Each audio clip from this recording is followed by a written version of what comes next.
नमस्कार, आप देख रहे हैं आज तक। आपके साथ मैं हूं सईद अंसारी। स्वागत है आपका खबरदार में।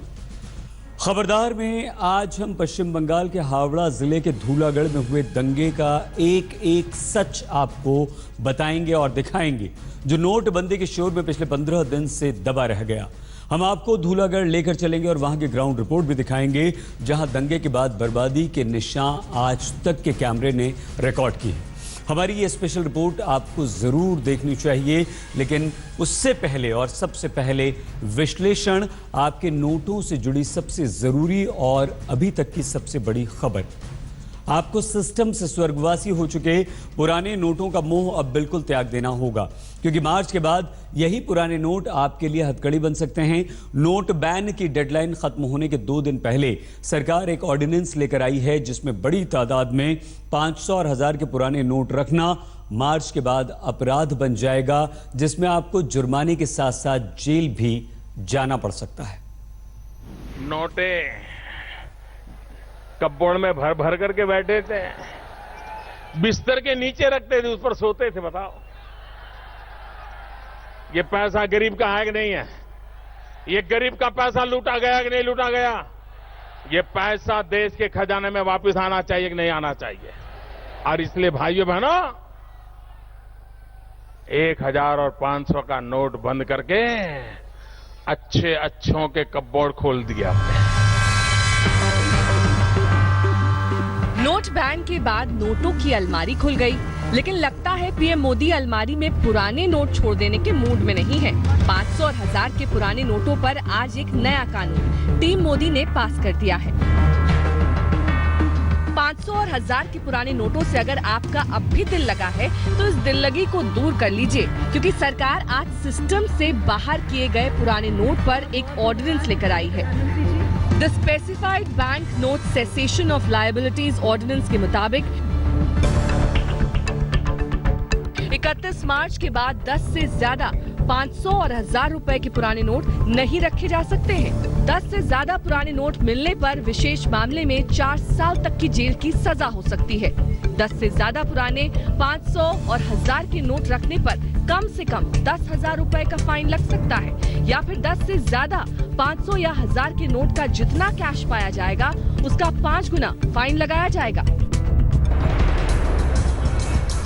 ये ऑर्डिनेंस नोट बैन की 30 दिसंबर की डेडलाइन के 2 दिन पहले आया है, और ये इसलिए किया गया है ताकि पुराने नोटों की कानूनी वैधता को खत्म किया जाए, क्योंकि सभी नोटों पर रिजर्व बैंक उस नोट के मूल्य के बराबर रकम अदा करने का वचन देता है। नोटों की वैधता को कानून बनाकर ही रिजर्व बैंक की देनदारी के वचन को खत्म किया जा सकता है। नोटों की वैधता तभी खत्म होगी जब हर व्यक्ति को नोट बदलने का पर्याप्त समय मिलेगा, और इसके साथ ही कानूनी तरीका अपनाकर नोटों को प्रचलन से बाहर किया जाएगा। अभी 31 मार्च तक रिजर्व बैंक में जाकर पुराने 500 और 1000 के नोट जमा किए जा सकते हैं। नोटबंदी के बाद से अब तक अलग अलग जगहों पर आपने लाइनें देखी होंगी, लेकिन आज भी यहाँ पर आरबीआई के सामने लंबी लाइन दिखाई पड़ रही है। करीब 200 मीटर तक लंबी लाइन है, और इस लाइन में जो लोग लगे हुए हैं, उनका ये कहना है कि उनके पास जो पुरानी नोट इस वक्त मौजूद हैं, उसको बदलवाना चाहते हैं। कितने दिनों तक आप इस नोट को रखे हुए थे? चला नहीं, वो मिसेज ने दबा के रखे हुए थे ना, बचा के रखे हुए थे जी। तो अब क्या करें, हमें क्या पता, अचानक निकले हैं। आप कितना पैसा लेकर के आए हो चेंज कराने के लिए? अब इससे ज्यादा पैसा आप रख नहीं सकते हो। मैं लाया हूँ 5, 10, 15, 20, 2500 रुपये।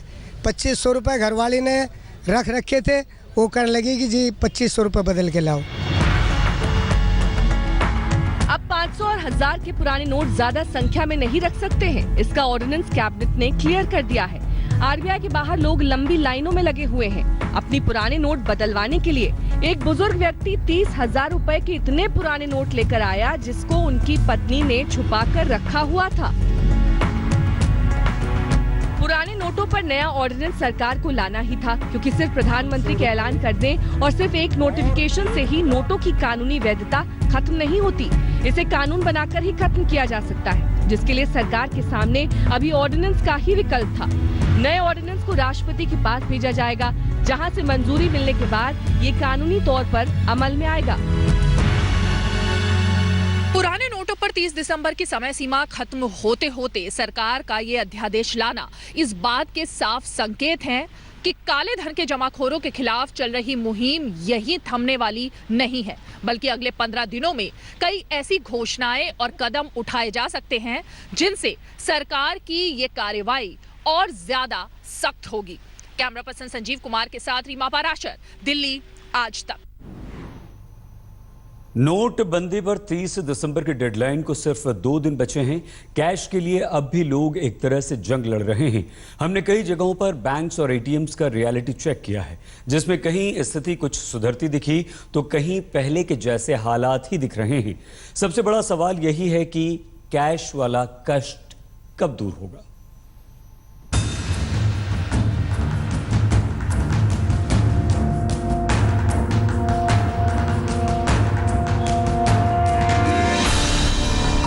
लाइन कम हुई, लेकिन क्या कैश ना मिलने का कष्ट कम हुआ? ये बड़ा सवाल अब भी बाकी है, और वो भी तब जब नोट बैन की डेडलाइन के 2 दिन बाकी रह गए। परेल इलाके के एक ऐसे जंक्शन पे पहुंचे जहां एक साथ 3 से 4 एटीएम्स और बैंक के ब्रांचेस है। बगल में आईसीआईसीआई बैंक है, उसका एटीएम है। एटीएम में आप लाइन देख सकते हैं, क्योंकि लाइन इसलिए भी लगी है क्योंकि यहाँ 500 रुपए के नोट मिल रहे हैं और पूरे 2500 रुपए की जो लिमिट है वो पूरी मिल रही है। बगल में ब्रांच है आईसीआईसीआई बैंक का, वहाँ लोगों की भीड़ लगी हुई है। ये वो लोग हैं जो यहाँ अपने पुराने नोट्स अंदर देने आए हैं या फिर हम कन्वर्ट करने आए हैं। यहाँ कुछ लोगों से बात कर सकते हैं। आप पुराने नोट चेंज करने आए हैं, नए नोट चेंज करने आए हैं? नहीं, अभी पुराने नोट ही चेंज करने आए हैं। एटीएम से एक दिन में 2500 रुपए निकालने की लिमिट है, लेकिन कहीं 2000 रुपए तो कहीं 500 रुपए से ही काम चल रहा है। लंबी लाइनें अब नहीं है, लेकिन कैश भी तो नहीं है। आज 50 दिन जैसे पूरे होने लगे हैं, क्या लोगों में वही गुस्सा अभी भी बरकरार है या उनकी परेशानियों में कोई फर्क आया है, जानने की कोशिश करते हैं। कोई परेशानी नहीं हो रही है, अब आसानी से हर काम हो रहा है, कैश भी आराम से मिल रहा है। नॉर्मल हो गई, मगर कैश की लिमिट है, इसको बढ़ाना चाहिए। बैंकों के हाल अब भी ये हैं कि 24,000 की लिमिट में 10,000 रुपए भी मिल जाए तो बड़ी गनीमत है। नोटबंदी का आज 50वां दिन है। कनॉट प्लेस में हम मौजूद हैं। आईसीआईसीआई बैंक के बाहर तमाम ग्राहक पहुंच रहे हैं अब कैश लेने के लिए, लेकिन जानने की कोशिश करेंगे कि जब ये नोटबंदी खत्म हो जाएगी तो आखिर उसके बाद लोगों को सरकार से क्या उम्मीदें हैं। हमारे संवाददाता पंकज जैन ने कतार में खड़े लोगों से बातचीत की। मैं सर तीसरा दिन है आज, अब देखता हूँ आज शायद मिल जाए कैश। दो छुट्टियाँ मेरी वेस्ट हुई हैं, ठीक है, मेरे को कैश नहीं मिला। हमें प्रॉब्लम हो रही है, तो हम क्या उम्मीद बनाएं? हमें लगता है कि अभी ऐसे ही चलेगा ये। इन मुश्किलों के बीच कई जगहों पर स्थिति सुधरती भी दिख रही है। नोटबंदी का आज 50वां दिन है। क्या हालात बदले हैं ये चेक करने के लिए हम आए हैं पंजाब नेशनल बैंक के बाहर अशोक रोड पर। हालांकि आप लाइनें देख सकते हैं, बहुत कम है। एक एटीएम नहीं चल रहा है, दूसरे एटीएम जो है उसमें लाइनें आप लगा सकते हैं। तकरीबन 20 लोग मौजूद होंगे। इससे पहले जब हम यहाँ आए थे शुरुआती दिनों में, यानी कि 1-2 दिन बाद ही, उसके बाद लगातार हम यहाँ आए तो लाइन जो थी वो तकरीबन 200 लोग खड़े रहते थे, लेकिन आज हालात वैसे नहीं है। पहले से काफी फर्क है। काफी फर्क है। आप बताइए मैडम, फर्क है पहले से? हाँ, पहले से तो काफी फर्क। इस वक्त ये आप देख सकते हैं HDFC बैंक का एटीएम है, साउथ एक्सटेंशन पार्ट 2 की शाखा का ये एटीएम है, लेकिन इस एटीएम में फिलहाल कैश नहीं है। 500 के नए नोटों के आने के साथ साथ हालात जरूर सुधरे हैं, लेकिन दिक्कतें अब भी कम नहीं हुई हैं। ऐसे में ये सोचना भी मुश्किल हो रहा है कि क्या 30 दिसंबर के बाद सब कुछ ठीक हो जाएगा। सिस्टम के लिए ये मिशन इम्पॉसिबल सा चैलेंज दिख रहा है। आज तक ब्यूरो। खबरदार में अब बात आज की 2 बड़ी राजनीतिक खबरों की। नोटबंदी पर कांग्रेस के उपाध्यक्ष राहुल गांधी अपनी राजनीति में एक कदम आगे बढ़े हैं, जिसमें आज राहुल अपनी डिमांड लिस्ट लेकर आ गए। तो लखनऊ की राजनीति में अखिलेश यादव एक कदम पीछे हो गए, जहां मुलायम सिंह यादव ने अखिलेश की डिमांड लिस्ट को एक किनारे रखकर कैंडिडेट्स की उस लिस्ट का ऐलान कर दिया जिसमें शिवपाल सिंह के मन की बात लिखी हुई थी। गठबंधन की जो बात चल रही थी वो पूरी तरह से खत्म हो गई है। समाजवादी पार्टी कोई अलायंस नहीं करेगी, ये ऑफिशियल हो गया। हाँ, ये तो पहले मैंने कह दिया, समाजवादी पार्टी का किसी से गठबंधन नहीं होगा। लखनऊ में नेताजी ने तो ये कह दिया कि यूपी में अकेले ही चुनावी अखाड़े में उतरेंगे, लेकिन 78 सीटों पर सस्पेंस रखकर वो किसे राजनीतिक चांस दे रहे हैं, ये राहुल गांधी ज्यादा समझते होंगे। अभी तो लखनऊ से दूर दिल्ली में राहुल गांधी नोटबंदी वाली राजनीति में बिजी है। 8 नवंबर के बाद कितना काला धन निकला है, देश को कितना इकोनॉमिक लॉस हुआ है, कितने लोगों ने डिमोनेटाइजेशन के कारण अपनी जान खोई। ये डिसीजन जब प्रधानमंत्री ने लिया, उन्होंने किससे पूछ कर लिया? 8 नवंबर से 2 महीने पहले किन किन लोगों ने 25 लाख रुपए से ज्यादा बैंक में डिपॉजिट किया है। नोटबंदी को बेकार बता चुके राहुल गांधी आज अचानक नोटबंदी पर अपनी डिमांड लिस्ट लेकर आ गए। कहा कि मनरेगा में मजदूरी और काम के दिनों को बढ़ाया जाए, रबी फसल की एमएसपी को 20% बढ़ाया जाए, बीपीएल परिवार की महिलाओं के खाते में 25,000 रुपए जमा, छोटे कारोबारियों को टैक्स में 50% की छूट दी जाए। हमारे दर्द साझे हैं। राहुल गांधी ने नोटबंदी पर पीएम पर सवालों की लिस्ट भी दागी। पूछा 8 नवंबर के बाद कितना काला धन बाहर निकल कर आया है, नोटबंदी की वजह से देश को कितना आर्थिक नुकसान हुआ, नोटबंदी की वजह से कितने लोगों की जान गई, क्या उन्हें मुआवजा मिलेगा, नोटबंदी का निर्णय लेने से पहले किससे सलाह ली गई, उनके नाम बताएं। नोटबंदी के बाद 25 लाख से ज्यादा की रकम जमा करने वालों के नाम बताए जाएं। आपकी करनी और कथनी में बहुत फर्क है राहुल गांधी। आप जहरीली जबान बोलते हैं और जहरीली जबान के साथ साथ वो बहुत खोखली भी होती है, तथ्य उसमें नहीं होते हैं। राहुल गांधी जी, आपकी पार्टी का केजरीवालकरण हो गया है। ये देश झूठ बोलने वालों को स्वीकार नहीं करता है। दिल्ली में राहुल गांधी की इस राजनीति के बीच लखनऊ की राजनीति भी दिलचस्प है, जहां मुलायम सिंह यादव ने समाजवादी पार्टी की वो चुनावी गाड़ी आगे बढ़ा दी है जिसमें शिवपाल और अखिलेश वाले राजनीतिक टायर अलग अलग दिशा में जा रहे हैं। अभी नई सूची आई है, कुछ नाम ऐसे हैं जिनकी शायद टिकट कटी है। मैं फिर राष्ट्रीय अध्यक्ष से कहूंगा कि ऐसे लोग जिन्होंने काम अच्छा किया है, जो अपने क्षेत्र में जीत सकते हैं, उनकी दोबारा विचार किया जाए उन पर। अखिलेश ने मुलायम से कैंडिडेट की लिस्ट पर विचार करने को कहा, लेकिन नेताजी ने पहले ही कह दिया कि ये लिस्ट फाइनल है, बदली नहीं जाएगी, जिसमें अखिलेश के 3 बड़े करीबियों का पत्ता कट गया। वैसे मुलायम सिंह यादव पहले भी कई बड़े फैसले बदल चुके हैं। कैंडिडेट की लिस्ट में अखिलेश की नहीं चली, 403 सीटों में 325 पर कैंडिडेट के नाम आ गए, 78 बाकी रह गए हैं। वैसे राजनीति में संभावनाएं कभी खत्म नहीं होती। बालकृष्ण, लखनऊ, आज तक। उत्तर प्रदेश की 403 विधानसभा सीटों में 325 कैंडिडेट्स के नाम का ऐलान, और इनमें उन सभी के नाम जिनका अखिलेश यादव विरोध करते रहे हैं। शिवपाल यादव ने कैंडिडेट्स की अपनी लिस्ट बनाई थी, अखिलेश यादव ने अपनी लिस्ट भी नेताजी को दी थी, लेकिन अखिलेश ने जिन नामों का विरोध किया था उन सभी को टिकट मिल गया। सिकबतुल्ला अंसारी को टिकट दिया गया, जो गैंगस्टर मुख्तार अंसारी के भाई हैं। अतीक अहमद को भी टिकट मिला, जिस पर 40 से ज्यादा क्रिमिनल केसेस हैं। उन 8 पूर्व मंत्रियों को भी टिकट दे दिया गया, जिन्हें अखिलेश यादव ने बर्खास्त किया था। सिर्फ इतना ही नहीं, अखिलेश यादव के करीबी मंत्री राम गोविंद चौधरी, पवन पांडे, अरविंद सिंह गोप को टिकट नहीं दिया गया। अखिलेश कांग्रेस से गठबंधन के हिमायती हैं, लेकिन नेताजी ने गठबंधन से इनकार कर दिया। स्वागत है एक बार फिर से आपका खबरदार में। क्या मोदी सरकार और उनकी पार्टी बीजेपी कैशलेस सिस्टम अपना रही है? इसी सवाल को मन में रखकर आज तक ने कल आपको देश के अलग अलग शहरों में बीजेपी के दफ्तरों का कैशलेस टेस्ट दिखाया था, जिसमें बीजेपी के मुख्यालय के अलावा बाकी सभी प्रदेश बीजेपी दफ्तर फेल हो गए थे। आज हम आपको मोदी सरकार के कैशलेस टेस्ट का पार्ट 2 दिखाएंगे। आपको याद होगा कि कुछ ही दिन पहले नीति आयोग ने डिजिटल पेमेंट करने वालों के लिए एक लकी ड्रॉ स्कीम लॉन्च की थी, जिसे हमने आपको दिखाया था, और इसका मकसद उद्देश्य देश को कैशलेस इकोनॉमी की राह पर आगे बढ़ाना है। लेकिन नीति आयोग खुद कैशलेस सिस्टम के रास्ते पर कितना आगे बढ़ा है, यह जानने के लिए हमने दिल्ली में नीति आयोग के मुख्यालय का कैशलेस टेस्ट किया है। देखिए। Weekly draws, daily draws, and a mega award on 14th April. This we feel will help in creating a mass movement for digital payments in this country. Less cash economy. 15 दिसंबर को cashless economy का लक्ष्य हासिल करने के लिए नीति आयोग के CEO Amitabh Kant lucky draw योजनाओं का ऐलान करते हुए। हमारा देश ये जो पुरानी कैश की आदतें थी इसको छोड़ के एक आधुनिक युग में जाए, तो इसलिए डिजिटल पेमेंट्स का बहुत मेजर रोल रहेगा। अगर आप सोच रहे हैं कि नीति आयोग का दफ्तर तो अब कैशलेस हो ही चुका होगा, तो जरा ठहरिए।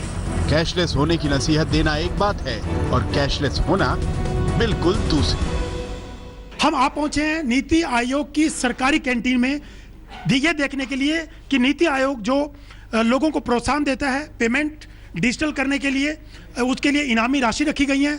11 तरीके से उनको प्रोत्साहन दिया जाएगा। हम नीति आयोग की इस कैंटीन में पहुंचे ये देखने के लिए कि कैशलेस हुई है कि नहीं हुई है। यहाँ के मैनेजर कौन है? हरिराम जी, आपसे बात करना चाहते हैं। ये कैंटीन क्या कैशलेस है? नोटबंदी के बाद सरकार का दावा था और खास तौर से नीति आयोग जो ये योजनाएं बना रहा है कि कैशलेस होनी चाहिए, 11 तरीके से प्रोत्साहन दिया जाएगा, तो क्या कैशलेस हो गई ये कैंटीन? अभी कैशलेस नहीं है, कैशलेस कल होने की संभावना है, कल हो जाएगी। जहाँ तो क्यों नहीं हुई कैशलेस? क्या वजह क्या? जबकि नीति आयोग तो सारा चीजें देख रहा है इस पूरे डिजिटलकरण को लेकर के, तो नीति आयोग की कैंटीन ही कैशलेस नहीं है? जितने भी यहाँ आधा काम होता है ऑफिशियल होता है, बाई चेक पेमेंट हमारे बैंक में जाती है। जो यहाँ के लो ग्रेड की कैंटीन है 4th क्लास वालों की है, जो थोड़े पैसे या 2 रुपए की चाय नमकीन लेके वो लेते हैं, तो उनके लिए भी कल से कैशलेस की सुविधा हो जाएगी। जो 2 रुपए की चाय लेगा या लेगा वो भी कैशलेस में करेगा पेमेंट? अगर ये नीति चली आ रही है तो उसको ये भी करना पड़ेगा। अभी कैशलेस नहीं है? अभी कैशलेस नहीं। देख सकते हैं कि नीति आयोग की कैंटीन भी कैशलेस। यहाँ पे कुछ लोग बैठे हुए हैं जो हम कोशिश करते हैं लेने के लिए। हमको चाय चाहिए, तो चाय की हम कार्ड से पेमेंट करना चाहते हैं। कार्ड से नहीं सके, अभी तो कैश पेमेंट है यहाँ पे। कैशलेस अभी शुरू नहीं किया? नहीं। कोई आदमी यहाँ पे कैशलेस के लिए नहीं आता है क्या? नहीं साहब। आपके पास व्यवस्था भी नहीं है? नहीं साहब। कोई पेटीएम कार्ड ये सब कोई मशीन स्वाइप वगैरह कुछ ऐसी कोई व्यवस्था नहीं है, लेकिन हो जाएगी। हो जाएगी। तो आप लोगों ने कैसे चाय ली है? एक्चुअली सर यहाँ पे चाय 2 रुपये से उससे अच्छी चाय मिल जाती है, तो उसमें भी कैशलेस की भी कुछ बात भी चली हुई है। हम लोग कैश पेमेंट करके पी रहे हैं। नहीं, कैशलेस की बात हो रही है ना, सरकार कह रही है कि काले धन और भ्रष्टाचार को रोकने के लिए कैशलेस होना जरूरी है, तो आप तो पैसे दे के चाय खरीदिए और ये नीति आयोग की कैंटीन है। हाँ, ये इम्प्लीमेंट होगा, तत्काल होगा। आप लोग तैयार हैं कैशलेस के लिए? नहीं, वो करेगा तो हम लोग के लिए सुविधा भी होगा। बार बार सरकारी दावे कर रही है कि हम लोग डिजिटल की तरफ बढ़ेंगे, और नीति आयोग की कैंटीन का ये हाल है कि यहाँ पे अभी कैशलेस बिल्कुल नहीं हुआ है। कोई स्वाइप मशीन, कोई पेटीएम, कोई कार्ड इस्तेमाल करने का भी डिजिटल पेमेंट की व्यवस्था नहीं की गई है। कैशलेस टेस्ट में नीति आयोग की सरकारी कैंटीन फेल हो गई, लेकिन नीति आयोग में एक प्राइवेट कैंटीन भी है। हमने सोचा प्राइवेट कैंटीन तो कैशलेस होने में आगे होगी। हम वहां पहुंचे तो कैशलेस का सवाल कैंटीन दिल में इतनी बुरी तरह चुभ गया कि वो हम पर ही भड़क गया। नीति आयोग की ये कैंटीन है जो कि प्राइवेट कैंटीन है, 4थे फ्लोर पर चलती है। इस कैंटीन को क्या कैशलेस किया गया है कि नहीं, यहाँ पर जो मौजूद हैं इनसे जानने की कोशिश करते हैं। ये बताइए कि कैशलेस की बात लगातार चल रही है, नीति आयोग की कैंटीन अभी कैशलेस, आप लोग क्या तरीका इस्तेमाल कर रहे हैं? अभी कितनी बार रिपीट करेंगे आप? एक वर्ड कितनी बार रिपीट करेंगे? जी, ये आप कैसे मतलब कर रहे हैं? कितनी बार रिपीट करेंगे आप कैसे इसका इस्तेमाल? आप कितनी बार रिपीट करेंगे? हमने तो पहले आपसे बातचीत किया था। एक बार नहीं 3 बार पूछ लिया। जी जी, बताया ना आपको कैसे हो रहा है? अभी कैश हो रहा है। कैसे हो रहा है? जैसे आगे ऑर्डर होगा उसके अकॉर्डिंग होगा। मशीन का इस्तेमाल अभी नहीं? अभी मशीन का इस्तेमाल नहीं। तो क्या आपने ऑर्डर दिया है? हाँ, ऑर्डर मिला है कि मशीन अपना अरेंज करो और कार्ड से पेमेंट होगी, टोटल कैश कोई पेमेंट नहीं होगी। जो तरीके हैं 5 तरीके, उनका कोई अभी जानकारी नहीं। तो यहाँ कैंटीन में जो लोग मौजूद हैं उनका ये कहना है कि कैशलेस जो तरीका है उसका इस्तेमाल अभी नहीं किया जा रहा है। हालांकि जब मैंने इनसे सवाल किया तो ये काफ़ी इस बात को लेकर के नाराज़ भी हो गए कि कितनी बार सवाल पूछोगे, लेकिन स्थिति स्पष्ट है कि जिस नीति आयोग की तरफ से ये लगातार प्रचार प्रसार किया जा रहा है कि सरकार कैशलेस की ओर बढ़ रही है और इसको लेकर के बड़े कदम उठाए जा रहे हैं, ऐसे में नीति आयोग की कैंटीन ही अभी कैशलेस नहीं हुई है। इस तरह नीति आयोग की सरकारी और प्राइवेट दोनों कैंटीनें कैशलेस टेस्ट में फेल हो गई। अब और क्या कहें, नीति आयोग की कैंटीनें अभी तक कैशलेस नहीं हुई हैं, तो क्या इसके पीछे भी कोई नीति है या शायद अनीति? जितेंद्र बहादुर सिंह के साथ अशोक सिंघल, दिल्ली, आज तक।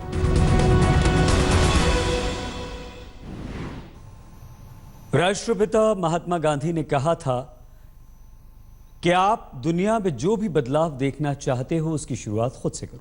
मोदी सरकार का लक्ष्य है कि देश में बदलाव हो और हर भारतीय कैशलेस हो जाए।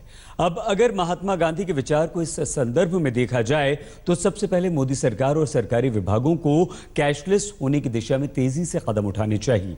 तब देश के आम नागरिकों को कैशलेस होने की नसीहत देते हुए सरकार अच्छी भी लगेगी और सरकार की अपील का असर भी ज्यादा होगा। रुख अगली खबर का। दंगों का कोई धर्म नहीं होता, दंगे किसी के सगे भी नहीं होते, लेकिन दंगे फिर भी होते हैं, बार बार होते हैं, बस जगह और वक्त बदल जाता है।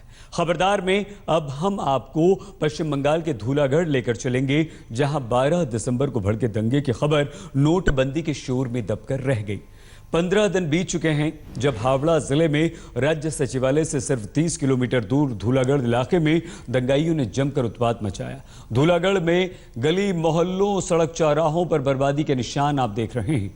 12 दिसंबर की गवाही ये तस्वीरें दे रही हैं, जब यहां दंगों की आग ने सब कुछ जलाकर राख कर दिया था।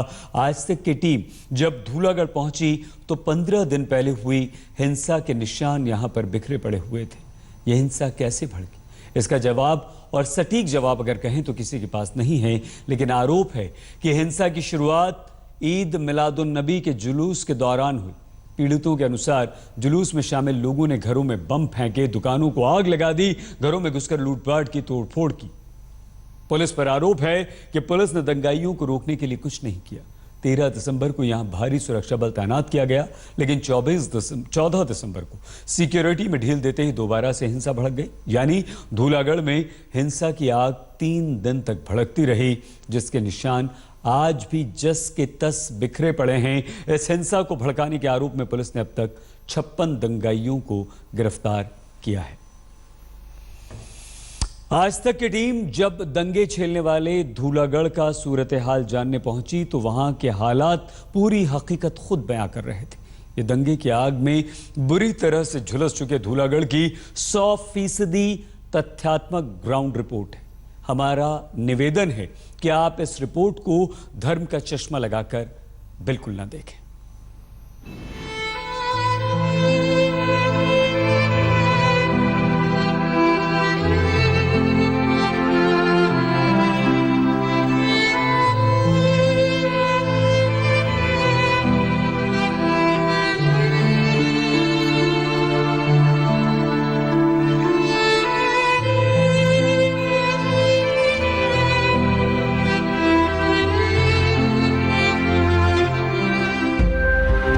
जला हुआ सामान, टूटे हुए बर्तन, मलबे के ढेर में तब्दील हो चुके मकान गवाही दे रहे हैं कि 2 हफ्ते पहले धूलागढ़ ने दंगों की कितनी भयंकर आग को झेला है।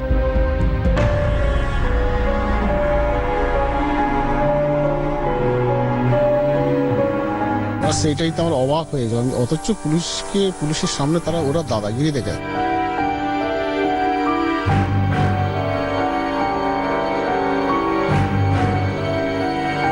সাহায্য বলতে স্যার এখন আমরা কিছুই পাই না, আমরা মানে এই আশ্রম থেকে খাওয়া দাওয়া দিচ্ছে। মাধ্যমিক দেবে কি আমার সর্বনাশ হয়ে গেল।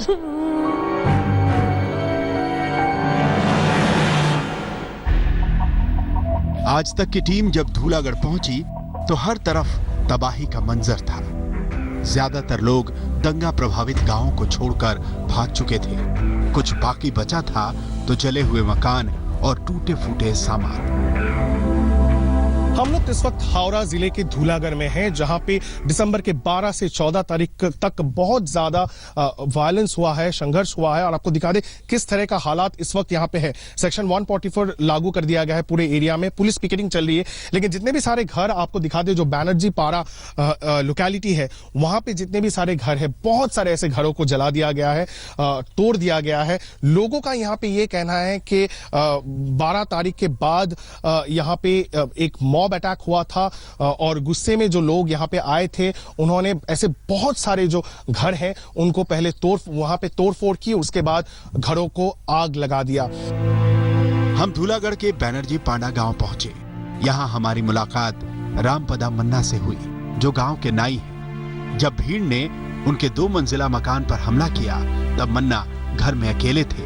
उनकी पत्नी सीमा बताती हैं कि जब वो बेटे के साथ घर लौटी तो कलेजा उनके मुंह को आ गया। हम लोग गरीब हैं। वो हमारा सब कुछ ले गए। मेरे बेटे का लैपटॉप, गहने, पैसे सब कुछ लूट लिया। सब निये चले। मन्ना के पड़ोसी मैत्री मंडल उस वक्त घर में थे जब गुस्साई भीड़ उनके कमरे में घुसी और आग लगा दी। पूरे घर में तोड़फोड़ की, उन्हें मारा पीटा और सब कुछ लूट लिया। इस सदमे से इनका परिवार अब तक उबर नहीं पाया है। माध्यमिक देवे 22। मेरा बेटा बोर्ड इम्तिहान में शामिल होने वाला है, लेकिन उन्होंने उसकी सारी किताबें जला दी। वो बुरी तरह दहशत में है। उन्होंने 5 घंटे लूटपाट की, तबाही मचाई, लेकिन पुलिस तब पहुंची जब सब कुछ लूट चुका था। हमारा हाल जानने ना तो कोई मंत्री आया, ना ही कोई अधिकारी। 32 साल की शुभ्रा दंगाइयों से अपनी जान बचाने के लिए घर से भाग गई। भीड़ ने उनके घर के एक हिस्से को आग लगा दी। अब शुभ्रा ने एक मंदिर में आसरा लिया हुआ है। उन्हें अपने घर लौटने में अब भी डर लग रहा है। दलबल में सब लोग जुने से सेकंड बम। वो लोग भारी तादाद में थे, लगातार बम फोड़ रहे थे। बेहद तेज आवाज में धमाके हो रहे थे। वो लोग अपने साथ पेट्रोल, केरोसिन के ड्रम लेके आए थे।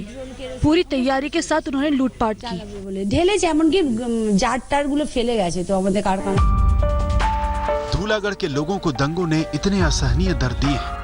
इस दर्द पर मरहम लगाने के लिए राज्य सरकार ने दंगा पीड़ितों को 35,000 रुपए का मुआवजा भी बांटा, लेकिन लोग कहते हैं इतने से क्या होगा।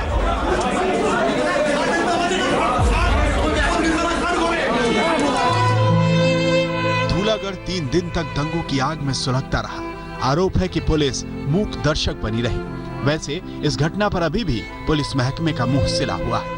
कार्रवाई के नाम पर ममता सरकार ने हावड़ा के एसपी को हटा दिया है और धूलागढ़ में किसी भी राजनीतिक पार्टी की एंट्री पर बैन लगा दिया है।